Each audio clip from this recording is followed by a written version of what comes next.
굿모닝 큐티인 가족 여러분, 하나님이 일어나시면 모든 원수들과 대적들이 무너지는 힘찬 찬송으로 시편 68편을 시작했습니다. 우리의 삶에 힘들고 빼앗기고 수세에 몰리는 일들이 있더라도 우리 주님을 신뢰합시다.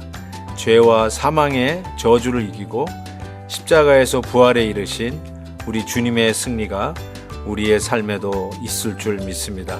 함께 묵상할 하나님의 말씀은 시편 68편 11절에서 23절입니다.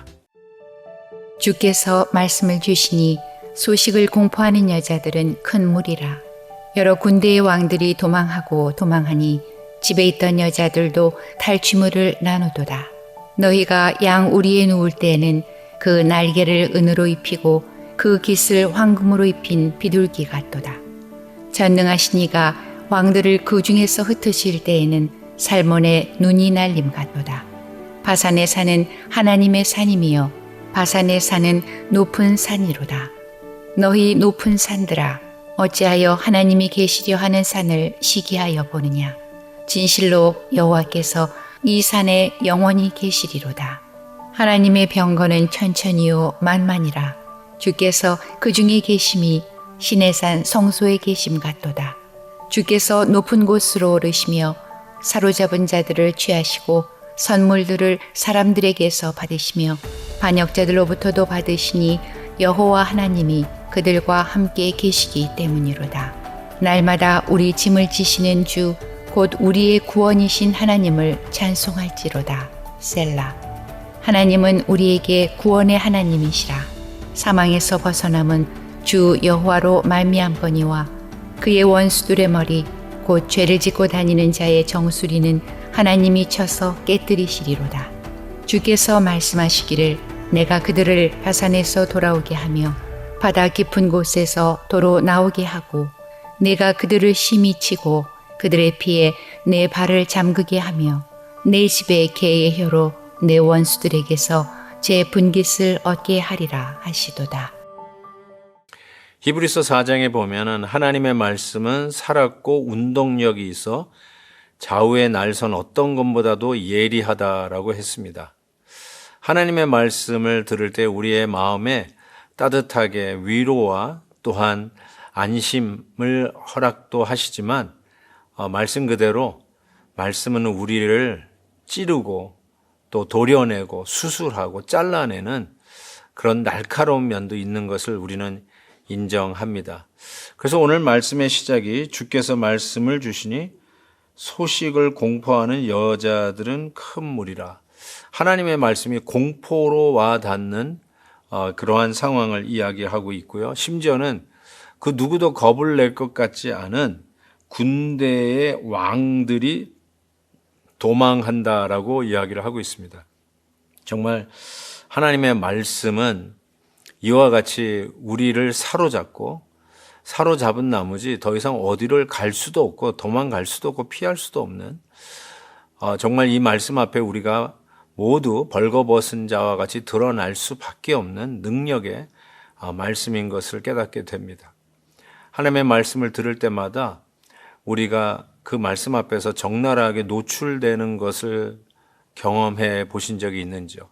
하나님의 말씀은 그와 같습니다. 우리가 아무리 숨기려고 해도 하나님의 말씀은 정말 깊은 골수까지 찔러 우리를 해부하고 우리의 죄악을 들추어내시는 놀라운 능력이 있음을 우리는 압니다. 그래서 그 말씀에 회개하고 주께 돌아오는데 주께만 돌아온다면 회개하고 하나님 앞에 정직하게 설 수 있다면 그 다음부터는 우리 주님께서 위로하시고 안아주시고 싸매어 주시고 회복시켜 주시는 은혜를 체험하게 될 줄 분명히 믿습니다.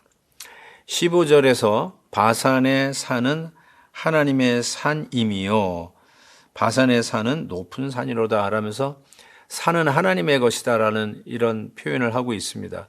근데 그 다음 절 보니까 왜 사람들은 산을 시기하여 보느냐라고 분명하게 지적하고 있죠.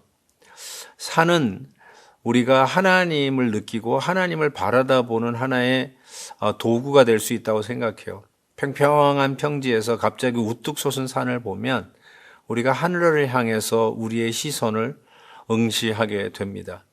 산을 보면 경건해지면서 하나님의 존재를 기억하게 됩니다.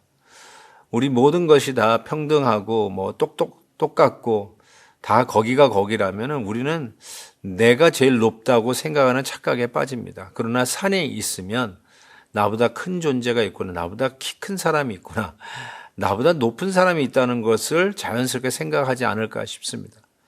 그래서 산을 향하여 우리가 우러러 하나님을 기억하고 하나님을 경외하는 자들이 되었으면 좋겠습니다. 그렇다면 오늘 19절 말씀처럼 날마다 우리 짐을 지시는 주 곧 우리의 구원이신 하나님을 찬송할지로다. 그 하나님을 만나는 것이죠. 산 앞에서 낮은 자리로, 그리고 산 앞에서 좀 더 겸손한 자리로 낮아진 우리들의 마음속에 우리 주님이 오셔서 우리의 짐을 대신 져주시는 그 긍휼하신 하나님을 만나게 될 줄 믿습니다. 우리는 스스로의 짐을 스스로 지고 가려고 그렇게 애를 쓰죠. 뭐 이렇게 하나님 앞에서도 자존심을 부리는지, 하나님 앞에서도 안 그런 척 하는지 잘 모르겠어요. 오늘도 주님은 우리에게 찾아오셔서 그 짐 내게 맡겨라, 수고하고 무거운 짐진 자들아 다 내게로 오라, 오늘도 부르시고 오늘도 우리를 초청하시지 않습니까? 어떤 짐이 있어도 괜찮습니다. 이것을 주님이 지고 가 주실까? 그렇게 걱정 안 하셔도 됩니다. 우리 주님 앞에 맡기십시다. 주님께서 틀림없이 그 짐을 대신 져주시고 은혜를 베풀어 주실 것을 분명히 믿습니다. 하나님의 말씀이 공포의 말씀이 아니라 따뜻하게 위로하고 우리의 죄를 지적하였지만 회개케 하여 다시 회복시켜 주시는 말씀으로 다가오고 정말 겸손하게 하나님이 얼마나 높고 크신 분인 것을 기억하고 겸손히 우리의 짐을 우리 주님 앞에 맡겨 드릴 때 우리는 하나님이 주시는 샬롬의 평강의 은혜를 누리고 오늘도 이 말씀으로 이 세상은 요동친다 할지라도 순풍에 돛달듯이 어쩌면 우리의 마음은 주님 안에서 평안한 항해를 하게 될 줄 믿습니다. 하나님 아버지 감사합니다. 오늘도 말씀을 통해서 시편 68편 주님이 우리에게 주시는 말씀으로 이 아침에 아멘하고 시작합니다. 말씀으로 위로해 주시고 말씀으로 겸손케 해 주시고 말씀으로 주의 은혜를 누리게 하여 주옵소서. 예수님의 이름으로 기도하옵나이다. 아멘. 내일 또 뵙겠습니다. 오늘도 김한유 목사님의 아침 영상 메시지를 시청해 주셔서 감사합니다. 큐티인 교재는 www.qtin.org에서 구매 가능하며 자세한 사항은 큐티인 홈페이지를 참고해 주시기 바랍니다.